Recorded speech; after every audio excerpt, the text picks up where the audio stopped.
working in a factory for an unpleasant, demanding boss. He regularly visited doctors who could find nothing wrong with him. Finally, he was diagnosed with an incurable disease called brain cloud, which had no symptoms and would kill him in 6 months. When he learned that he was dying, he accepts an offer to throw himself into a volcano on a tropical island, and along the way, learns how to truly live. So at our resident committee meeting, Tony Furman said, let's take him. The willingness to throw yourself into a volcano, I like that in a resident. As the program director, I had to say, it's only a movie. There's no guarantee that Dan will be willing to throw himself into a volcano when he becomes our resident. Yet, the committee was very impressed and took him. Now, in general, we've been very happy with our selection of Dan. However, in a weird twist of fate, I got a call from our residency coordinator last year that we needed to change our call schedule. One of our residents was on vacation and unable to get back to Cleveland. I said, oh yeah, now what's the excuse? Well, it's Dan Dimitru. He's in Europe. He can't get back because his flight is grounded due to a volcano. You gotta be kidding me. I knew this volcano would be a problem.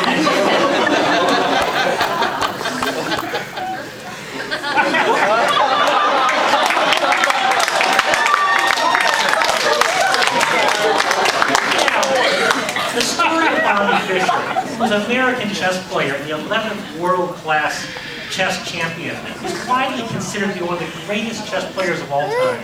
This is maybe before some of your time. In 1972, he captured the world championship from Boris Spassky of the USSR, now defunct country, in a match that was held in Reykjavik, Ireland, that was widely publicized as a Cold War confrontation. The match attracted worldwide attention. So our application committee, Lisa Rogers said, let's definitely take him. Someone like that will be able to anticipate patient problems at least 8 or 9 steps in advance. And that can really be of help in a resident.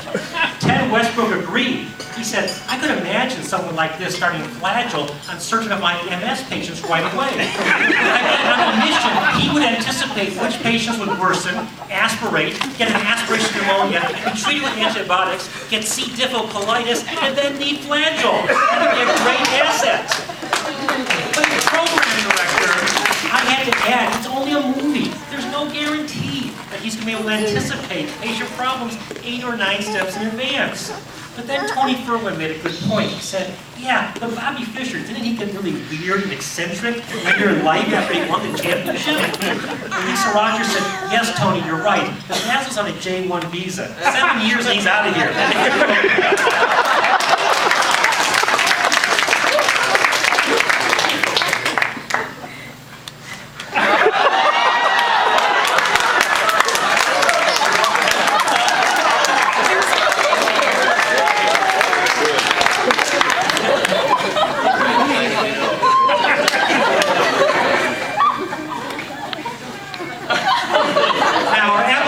Was really blown away with this application. Saturday Night Fever played by George Hassan. The dancing energy was unbelievable. It's a story of a Brooklyn youth that feels his only chance to get somewhere is as the king of the disco floor. George Hassan plays Tony Manero, an immature young man whose demons are spending his day local Brooklyn discotheque. When he's at the disco, he's the king. His carefree youth and weekly dancing help him temporarily forget the reality of his life. Dead-end job, unsupportive and squabbling parents, racial tensions in the community, and his association with a gang of macho friends. So despite loving his dancing, our application committee was concerned about George's association with a gang, and whether he might fall back into a wrong crowd. However, John Stahl did comment that by the end of the movie, there had been incredible maturity which had developed in the lead character. He was going to commit himself to a better life, and that would serve him very well in residency. Now again, as program director, I had to add in that this was only a movie, and there was no guarantee. Now, our next movie. Ted Westbrook, one of our senior members of our application committee, really loved this movie. was called The Hospital in 1971, and it was played actually by Asha Mohammedani. The film is set in a teaching hospital in Manhattan and centers around Dr. Brock, the chief of medicine, whose life is in disarray and his once beloved teaching hospital is falling apart. Now, Tony Furlan remarked, "Didn't George C. Scott play in that movie?" Mike Devereaux then said, "I love George C. Scott as Patton. That guy was really something. I think he would put up with any BS during his residency." I and Henry Meyer committee that our discussion was really getting off field. Ted Westbrook then chimed in, "You know, inpatient neurology is really getting complicated. It would be good to take someone with a solid medicine background." And Asha was presently doing an internal medicine program residency. Then in a really weird twist of fate, of life imitating art, the teaching hospital that Asha was at, Huron Road Hospital, just announced that it was closing.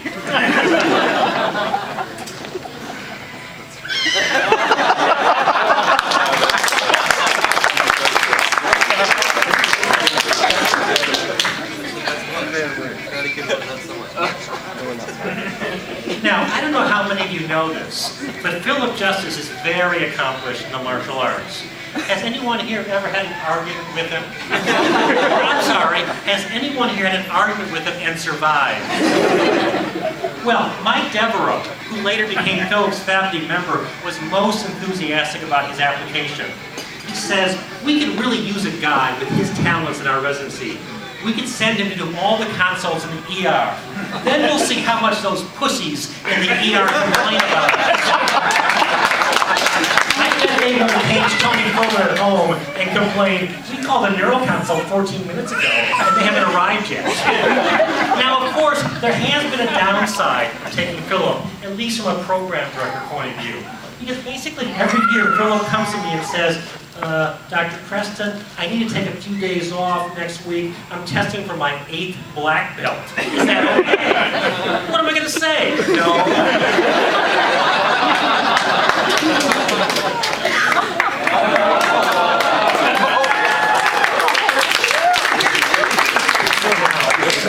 In practice, this film tells the inspiring, true story of newly elected President Mandela, who knows that his nation remains racially and economically divided in the wake of apartheid. He believed that he could bring the people together through the universal language of sport. Mandela rallied South Africa's rugby team as they make a historic run to the 1995 World Cup Championship. Sono plays the role of the captain of the rugby team. Tony Furlan was very impressed. He commented, "This helped to bring a whole nation together. Can't get much better practice-based learning and improvement than that." Mark Walker said, "I'd really love to meet Morgan Freeman." Lisa Rogers asked, "Is Sono interested in soccer or rugby? And what's the difference?" Alan Lerner replied, "They're basically the same. An exciting game is when the score is 1-0.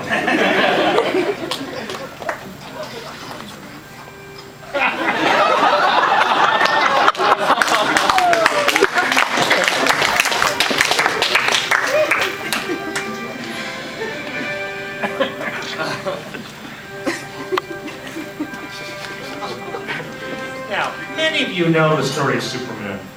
Unable to convince the ruling council of Krypton that the world is about to be destroyed, scientist Jor-El takes a drastic measure to preserve the Kryptonian race. He sends his infant son to Earth. They are gaining great powers. Under Earth's yellow sun, he becomes a champion of truth and justice. Raised by the Kents, an elderly farm couple, Clark Kent learns that his abilities must be used for good. The adult Clark travels to Metropolis, where he becomes a mild-mannered reporter for the Daily Planet, and a Cape Wonder with amazing feats that stun the city. Tony Furlan remarked during the interview, "He really was a very quiet and mild-mannered guy. But if he can change into Superman during brain attacks, let's get it." And Mark Walker brought up, "Well, could he really fight for truth, justice, and the American way?" To which Bash Baturgi replied, "Absolutely." Again, as program director, I had to add, he only plays the character in the movie. I don't really know if he has a red cape or if he can fly.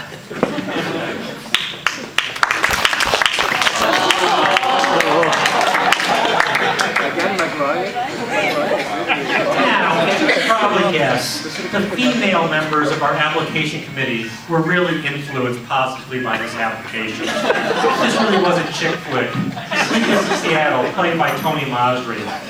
When the main character's wife dies, he moves to Seattle with his son Jonah. When Jonah sees how sad his father is, he calls a radio psychiatrist who dubs him Sleepless in Seattle because Jonah says he can't sleep. He starts to talk about his wife and women over the country, hear his tale, and one woman, Annie, who lives in Baltimore, can't help but be fascinated by his tale. So Lisa Rogers remarked, I bet this guy would make a great chief resident. He's caring, kind, compassionate. I'll bet he's a really good guy. Well, that was enough said for our committee, and we took him. Then again, life imitated art. During his residency, Tony and his sweetheart, Amanda, got engaged and married, and then Tony decided to dedicate his professional life to help patients with sleepiness.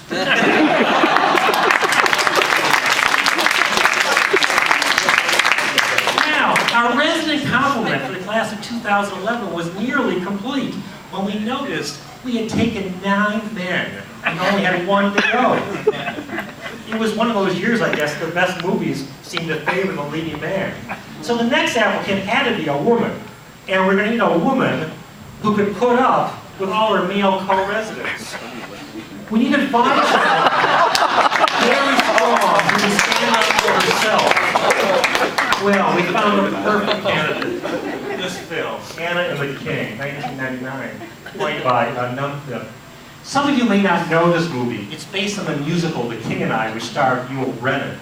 The story was about Anna Leah Owens, an English school teacher who came to Siam, which is the ancient name for Thailand, in the 1860s to teach the children of King Mongkut.